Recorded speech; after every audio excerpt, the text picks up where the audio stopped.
Ella solo había pedido comida para sus hijos, nada más que eso, y aún así sintió como el mundo se le cerraba. Encima, en el instante en que el gerente levantó la voz. Se llamaba Lucía y llevaba semanas contando monedas, días midiendo el hambre en los ojos de sus pequeños, noches escuchando el silencio pesado de una casa donde ya no quedaban respuestas fáciles. Aquella tarde entró al restaurante con la espalda recta y el orgullo herido, empujada por la necesidad más básica. El local olía a aceite caliente y café recalentado, un lugar cualquiera en una carretera cualquiera. Pero para ella era la última opción antes de volver a casa con las manos vacías. Esperó su turno, habló bajo.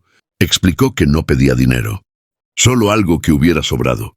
Algo que pudiera llevarse para sus hijos. No supo en qué momento el ambiente cambió. Cuando la paciencia del gerente se transformó en desprecio, ni por qué la vergüenza siempre parecía elegir a los más cansados. El gerente, un hombre grande con camisa ajustada y una sonrisa falsa pegada a la cara, no escuchó la historia completa. Para él, Lucía era un problema, una interrupción, una sombra incómoda en su día ordenado. La interrumpió con un gesto brusco.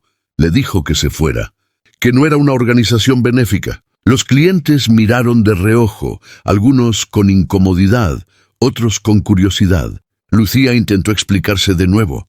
Sintió cómo le temblaban las manos, cómo la voz se le quebraba sin permiso. Entonces el gerente perdió el control. Dio un paso al frente, empujó una silla, la acusó de intentar robar, de molestar a los clientes. El sonido de su voz retumbó más fuerte que la música de fondo, y en ese instante, Lucía supo que había cruzado una línea invisible de la que ya no podía regresar sin heridas. El ataque no fue solo físico, aunque el empujón la hizo tropezar.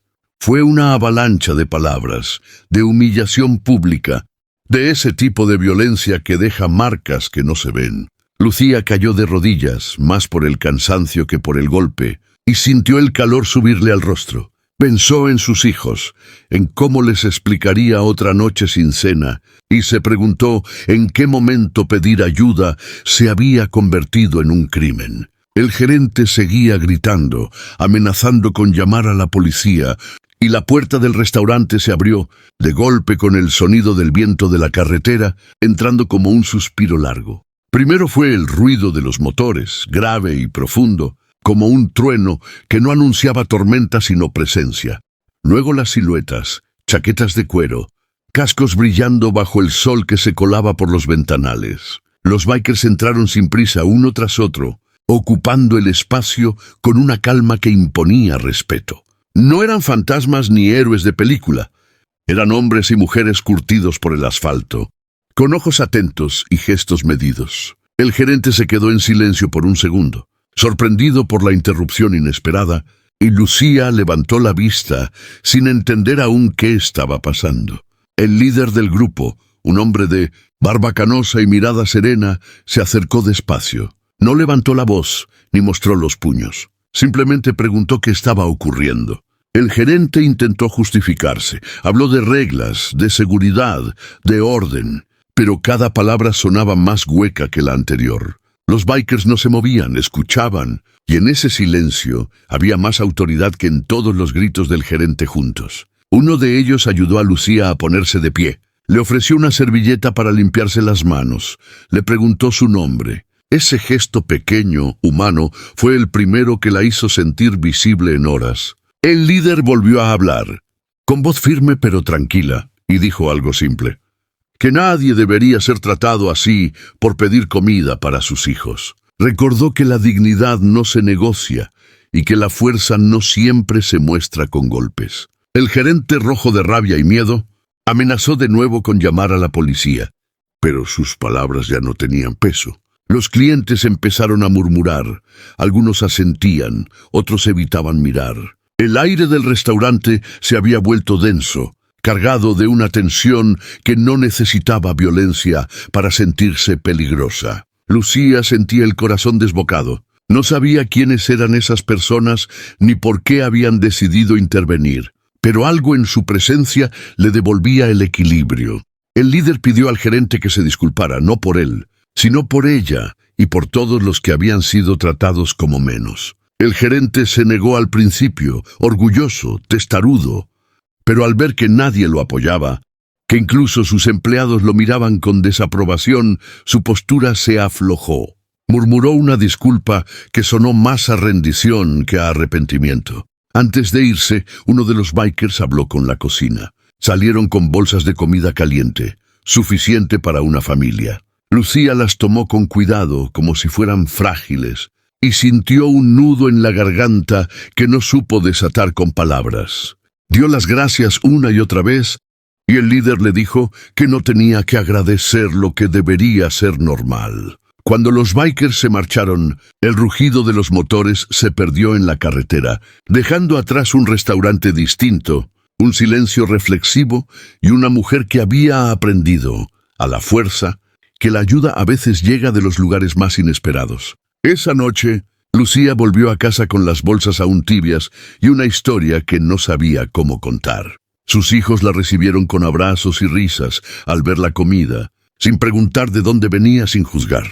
Mientras cenaban, ella observaba sus rostros iluminados y sentía que el peso del día se acomodaba en algún rincón más soportable. Sin embargo, las imágenes del restaurante volvían una y otra vez. El tono del gerente, la caída, la entrada de los bikers como un giro imposible del destino. Se preguntaba qué los había llevado a intervenir, si habría hecho ella lo mismo en su lugar y si la justicia siempre necesitaba testigos para existir. A la mañana siguiente, la historia ya corría por el barrio. Alguien había grabado parte del incidente, alguien más lo había compartido. Y de pronto, el nombre del restaurante se asociaba a una vergüenza pública. No era venganza, era consecuencia. Lucía no buscó atención ni exposición. De hecho, evitó las miradas curiosas y siguió con su rutina, llevando a los niños a la escuela, buscando trabajo, sosteniendo la vida con paciencia. Pero algo había cambiado dentro de ella. La humillación había dejado paso a una determinación silenciosa, a la certeza de que su voz valía, incluso cuando temblaba. Los bikers, por su parte, siguieron su camino. Para ellos no fue un acto heroico, sino una extensión natural de su código. Cuidar a los suyos y a quienes lo necesitan. En una parada más adelante, hablaron de lo ocurrido con la misma sobriedad con la que hablaban del clima o del estado de la carretera.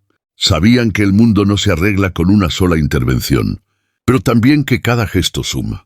El líder recordó que una vez alguien hizo lo mismo por él, muchos años atrás, cuando estaba en el fondo y una mano desconocida le devolvió el rumbo.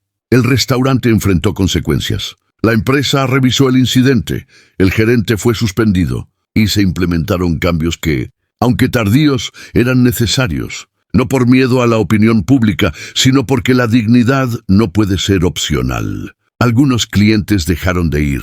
Otros regresaron con la esperanza de que las cosas fueran distintas. El lugar, como tantos otros, aprendía a la fuerza que la humanidad no es un extra, es el mínimo. Lucía consiguió trabajo semanas después en una panadería del barrio. No era fácil, pero era estable. Cada vez que veía a alguien pedir ayuda, recordaba aquella tarde y respondía con lo que podía, aunque fuera una palabra amable. Sus hijos crecían con la historia de unos motociclistas que aparecieron cuando más se los necesitaba, no como salvadores, sino como personas que eligieron no mirar hacia otro lado. Lucía les enseñó que pedir ayuda no es vergüenza, que la dignidad no depende del bolsillo, y que la fuerza verdadera se parece mucho a la calma. Un día, meses después, vio pasar un grupo de motos por la carretera. No supo si eran los mismos, pero levantó la mano en un saludo que era mitad agradecimiento, mitad promesa. La vida seguía siendo dura, incierta, pero ya no se sentía sola frente al mundo. Había aprendido que incluso en los lugares más ruidosos y hostiles puede aparecer un silencio protector, una presencia que recuerda lo esencial. Y así, con pasos pequeños y firmes, Lucía siguió adelante, sabiendo que aquella vez en que solo pidió comida para sus hijos, también pidió, sin saberlo, un recordatorio de humanidad que resonaría mucho más allá de ese día.